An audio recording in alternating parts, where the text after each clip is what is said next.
To play around the Ethereum blockchain, there are some tools that you need to equip yourself with. So there's for this tutorial, I'm going to introduce you to two sample tools that you don't need to install anywhere, but just with a browser, we should be able to keep up.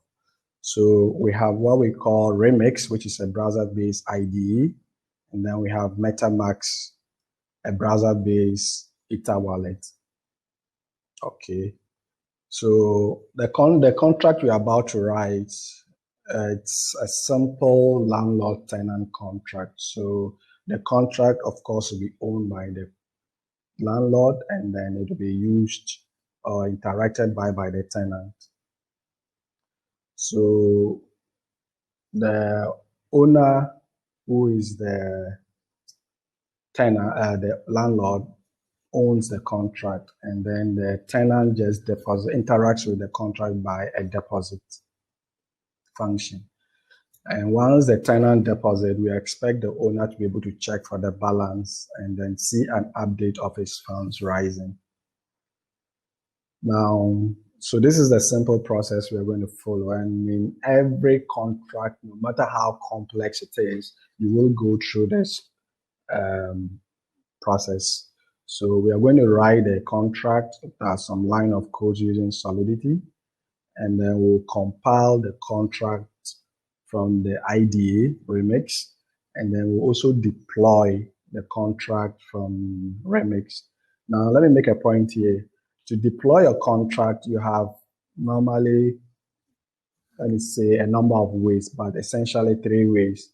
You can deploy a contract within a private network. In that case, you are just playing, the world doesn't know anything about what you are doing, but it is just you and your immediate environment, in this case, your laptop. Or you can deploy your contract onto what we call a test public network. So what it means is that when you deploy your contract onto the public test network, the public sees it, but then the Ether, okay, which is the Ethereum currency that we use to interact with the contract, do not have economic value, meaning it's not actual money, but it's just some Ether that you use to test your contract. Then the last part is after you have tested your contract and it's running well, you've debugged it and you're okay, you can now deploy it into what we call the mainnet. And once you deploy your smart contract or application or service onto the mainnet, at that point, we are not talking about the actual economic value of money. So the Ether that will be used there are actually money. And so once you deploy there, it means you are actually going live, and then people can begin to use your services. So those are when it comes to deployment. Now, after you have deployed, we've deployed our simple contract, we'll try to interact with the contract. This by providing some user interface to the contract which sits in the blockchain. So we'll take a look at this. And then it's a simple contract, but if there's time, we'll go ahead to enhance the contract to make it more, in terms of, make it look more real. I've been speaking about contracts, but the language that we use in writing the smart contract is it's the Solidity. So Solidity, it's object-oriented, it's contract-oriented, high-level language. It's influenced by JavaScript. So if you know JavaScript, you can easily, move on to developing apps with Solidity. And of course, something called the Ethereum virtual machine, which actually converts your raw code into a form that the EVM make use of. Okay, so I'm going to rush you to go quickly to some screenshots that I've taken. Then when there's time, we'll move on to real life situation. We'll go into the live demo. So this is the remix. So if you go to remix.ethereum.org, you will see something like this. And I'll go there quickly and then show you. And then our smart contract is a simple tenant landlord agreement. This is the first part, which just gives you the concept. So the goal of this to just show you how we deploy onto the Ethereum blockchain and then the processes that you go through. So after you've written your code and it is ready, you use this part of the screen to compile. Let me see if I can get my cursor here to compile your contract. So once you have compiled, it will show up here. Okay. Don't worry, we'll soon go live and I'll show all this. So you remember I mentioned that there are several ways to deploy your contract, right? So this part mean that Remix has given us some sandbox sort of blockchain that we can deploy our contracts to. So we are choosing this. And once we click on deploy, it will deploy it on the sandbox blockchain, Ethereum blockchain. And once we are deploying, it means that we are deploying with some account, which is this. So this is the user, the owner's account. You can say his bank account. And you can see that it has 100 Ether available as far as this screenshot is concerned. So once you deploy, I was talking about the interface. So you have an interface here. Okay, the rent, the tenant will use this part to deposit, and then the owner uses this part to get his balance. Of course, you notice that there are some weaknesses in this contract, and then we will look at it as we go along. So these are just screenshots to show you what we'll be doing. So you ask for balance and you pay for the rent. These are the interfaces. Okay. So once we are done with that, we'll try to now improve the contract. What will we do? We'll now add certain functionalities. Just before we go there, I would like us to go and start with the first contract and then see how it works. Let me see. Give me a moment. I will go to here and then try to share my screen. Share screen.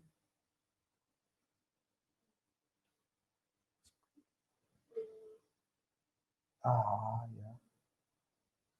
So Remix. All right. So I haven't shared yet, right?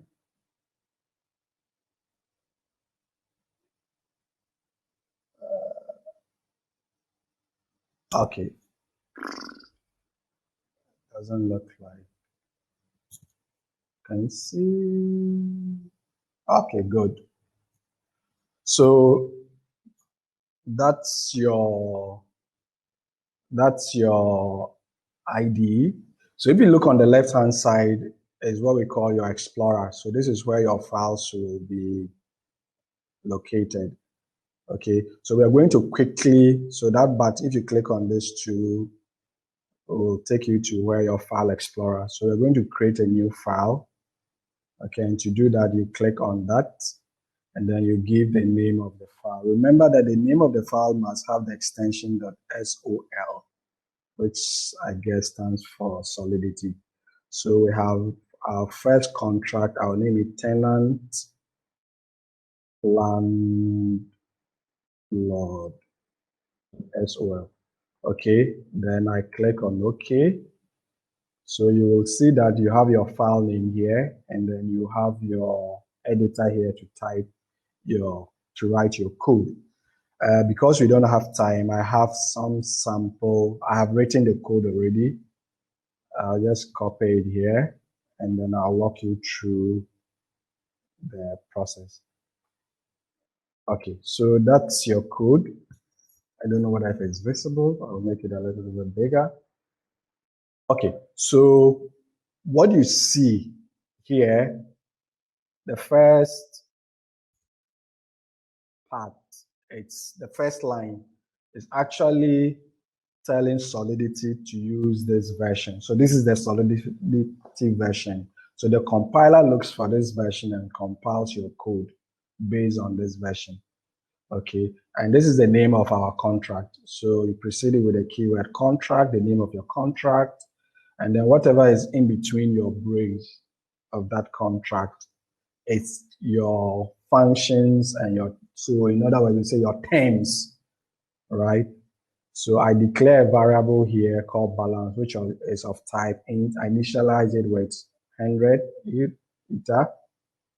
So once the contract starts, it already has a balance of, the landlord or the owner already has a balance of 100 ether in his wallet. Okay. Now, I mean, the old, maybe your program, your getter and then your setters are defined here, two functions. So one function that uses to get the balance, and then another function that we receive the rent for the landlord. So this is a very simple contract that we can easily deploy onto the blockchain, Ethereum blockchain. So assuming that we are done with our contract, so of course there's a function, and that here tells us that it is a public view, meaning everyone can view the contract. And anytime we ask for the balance, we're expecting it to return with a data type on sign in, correct? Okay. So there's two important things I need to mention. Anytime you are viewing on the blockchain, you do not pay for it. Okay. But anytime you are writing onto the blockchain, remember you have to pay some ether. In fact, it's actually 10 gas here. So anytime you try to write some transaction on the blockchain, you will pay some ether. So I will demonstrate that if we are testing the contract. Is that okay? Okay, so let's move on. So now that we have our contract ready, we are also now ready to compile it. To compile, you use this portion of the IDE. If you go there, remember we are using this version of compiler. So let's go and select the compiler version that we are looking for. It's supposed to be 0.5.0. It's right here, so I choose it. And then once I do that, notice it's asking us to compile our contract, our code. So I click on compile. So once I click on compile, instantly the contract version, the contract shows. So once it shows, it means that I am ready to now move to the next step. The next step is what? To now deploy. So you come here, you will see the Ethereum icon. So once you click on there, you will see this familiar interface that I showed you earlier. So the environment here simply tells us that, okay, I want to deploy my contract privately here, okay, which the IDE has provided us with some sandbox to do that. Now, I'm going to deploy the contract using this account. So once I click on deploy, I expect something to happen here. Okay, if you observe here, creation of landlord transaction pending. And then within some few seconds, it gets deployed. So once you see this, it tells you that your contract has been written onto the blockchain. Okay, and now the next step is what? To interact with the interface, which is here. Okay, bam, boom, we are here. So you see our contract that we just wrote. I told you once you deploy, the initial balance of the landlord will be 100. So let's see, let's check balance. Wow, we are correct. Our landlord has a balance of 100 ether. So the tenant wants to pay rent. Let's say he gives out 30 and say pay. I told you, anytime you write onto the blockchain, you pay something. So you observe here that we are paid some small amount of ether and some denomination called weight. So now let's check the balance again. Wow, you see the balance has increased to 130. Okay, so this is what we mean by interacting with your contract.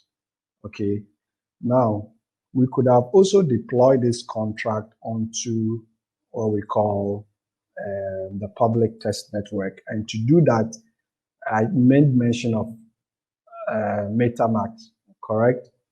So MetaMask gives you that chance to do that. So that's, let me share MetaMask for you guys.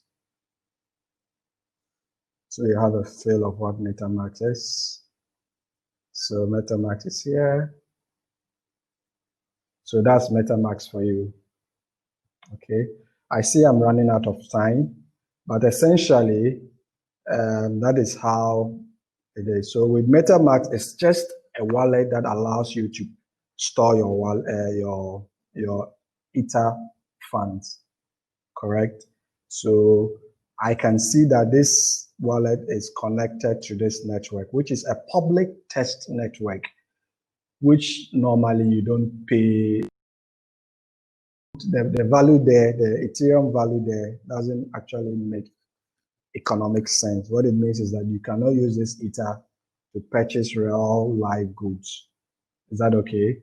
So I hope this has been useful. Let me go and conclude since I'm running. Okay, I think I still have some 60 minutes, right? So let's move on to the second contract. Okay, the second contract, is there any question? I don't see any question. So let's go and then let me deal with the second contract.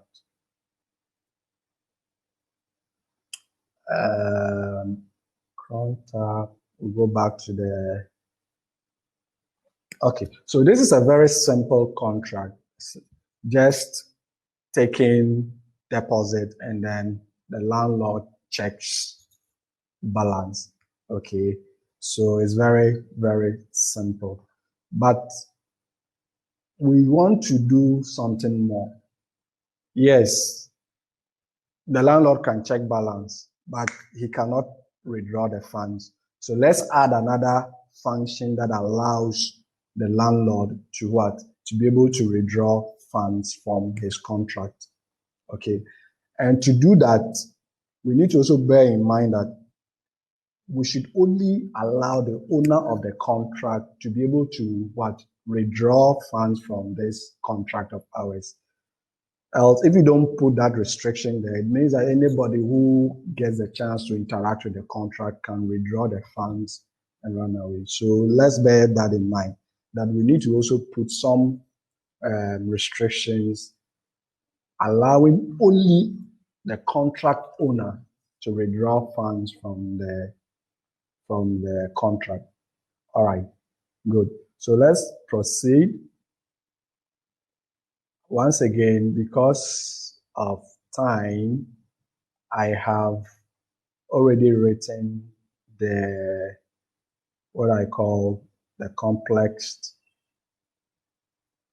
the more improved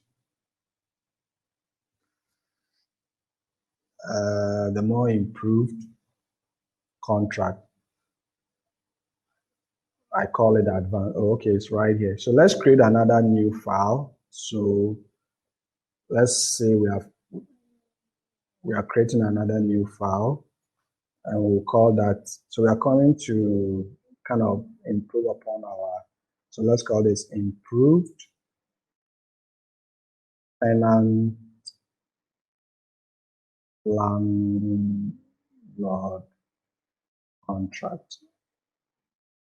Okay, so I will save this, and then because I said I already have the code, I'll just paste it, and then I'll explain to you what the code is doing, right? Okay, let me clear my logs here. Okay, are we following? Good. So once again, as I've already explained, this is the Solidity version we are using. This is our contract name, improved landlord tenant contract. Now, we define a variable owner, but this is of type address. So this is more like, I mean, in the real world, you say the bank account of the landlord. Okay. Constructor So this is where the application starts when you run it. So when we run this contract, we are saying that we want to keep the owner's address, his bank account. We want to save it. Okay. And then onto the variable owner. Now this part of the code, the keyword modifier, okay, it's where, remember I said we need to put some restrictions so that it's only the owner that can withdraw funds from this contract. So this portion of the code says it's an if-else condition that says that if you are not the owner of the contract and you come to withdraw funds, I will kind of throw you out. So that's what is happening here. Else underscore, then you close, actually means that go and execute the portion of the code that does the withdrawal. So here. So you jump and come here. As soon as we hit the withdraw function, we go and execute this condition. And that's the one that I showed you earlier here. Okay, this part of it. Good. Okay.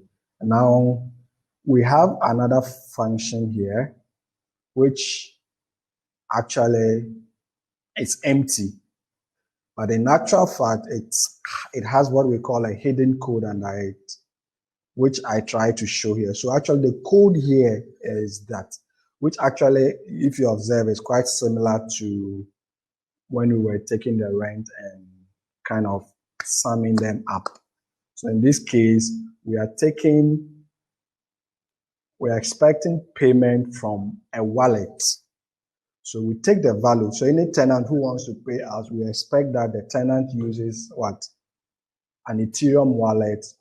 Let's say in the real world, you have set his mobile money wallet to pay the tenant.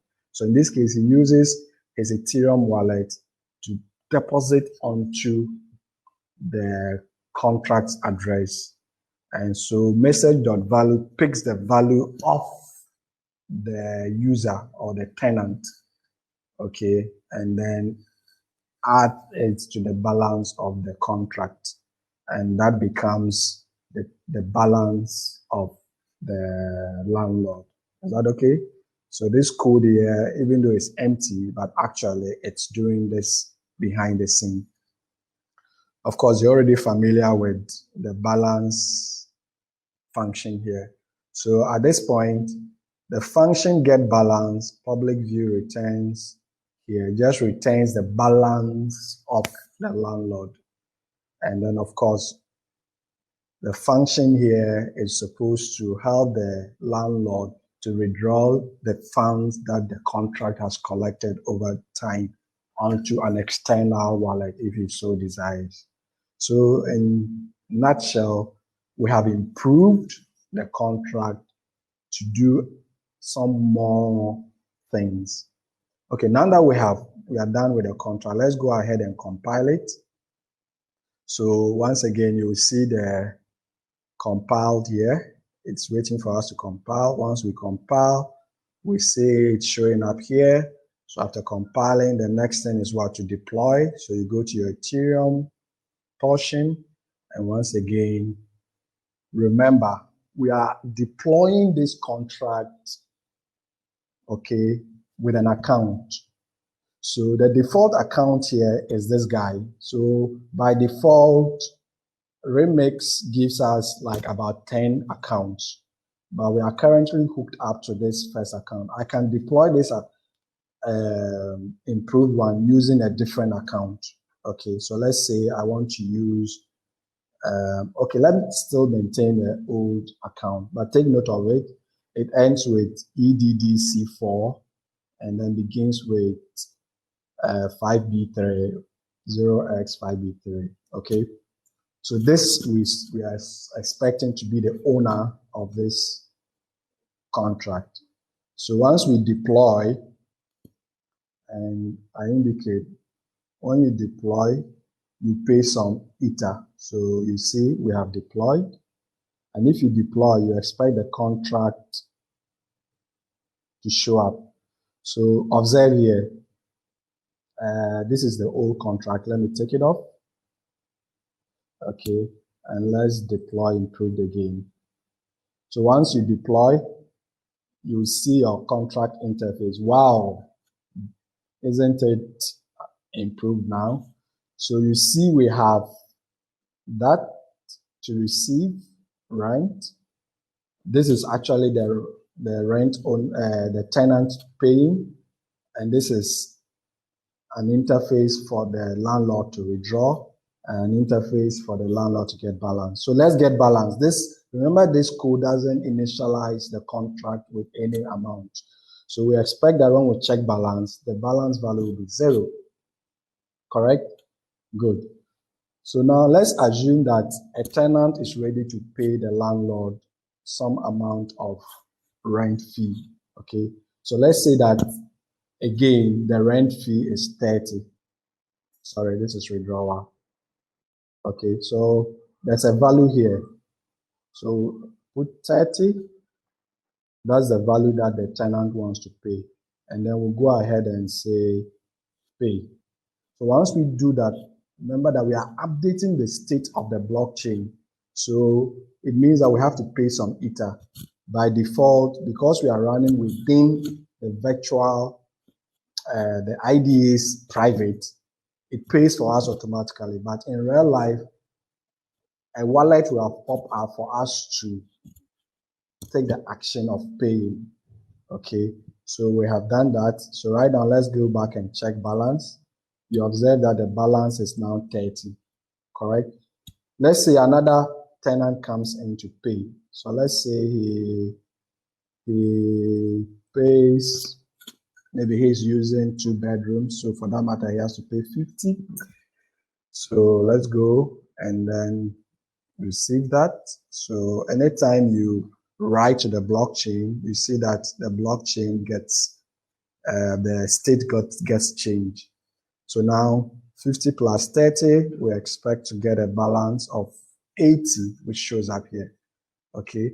So finally, the landlord says, okay, I want to withdraw some funds from the contract. Remember that these funds are currently seated within the contract, and on the blockchain. So to withdraw this from the blockchain, you need to have the power to do that, right? So first, let me demonstrate. Assuming I am not the owner of the contract and I want to withdraw, what happens? So we know the owner of the contract is EDDC4. Okay, so I'm going to change to a different account. So I know very well that this account, AB8, that ends with CB2, is not the owner of this contract. I do not expect this account holder to be able to withdraw funds from our account. So observe here. Good. Observe here. So if I try to withdraw, say 20 Ether, and then I say withdraw, let's observe. You will notice that we have an error. Yes, we expect to get an error. Okay. This simply means that we are not the owner of the contract, so we do not have the permission to withdraw. So let's quickly change back. My time is running out, to the owner. Okay, and then try to withdraw the same amount. Wow, you see now it is successful. Okay, and if I check the balance, it should reduce to 60 because we reduced some fund. So essentially, this is all that we mean by a smart contract living in the Ethereum blockchain. In real life, you will have designed this interface using your HTML and all those things. Okay, and to do that, you normally will need what we call the ABI, which after executing, which is a JSON file, some long file like this. Okay, this is what you will export onto your, say, PHP, or if you are using Java or Python, you will need this ABI to reference to. So this actually is the interface to our contract if you are using stuff. So maybe in future, we can look more to that. Okay, so I hope it's been useful. Let me conclude. Okay, I want to go back to my slide and then we conclude. So we did that. Okay. Okay, so we know that smart contracts are still in their infancy. We have scaling issues, congested traffic, long confirmation, and then, but the technology has come to stay. So look at the map of blockchain. So you see that once again, African has been left out, and this is not too good for us. So we are encouraging African developers to begin to get involved in this area, else we'll be left behind. And I will end by giving you Professor Nick Quaynor's quotes.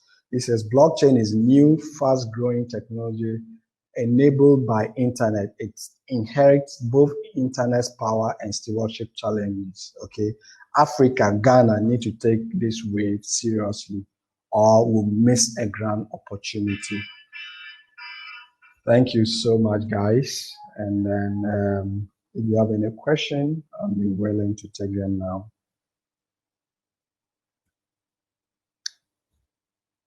Okay. No question, right? Okay. So thank you for being around. If you need more information, you can contact the organizers and then they can reach out to me and I'll be able to help you.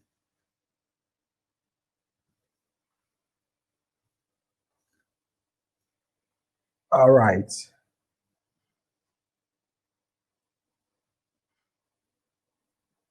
You're good? Okay. So, bye-bye. The name is Vitus again.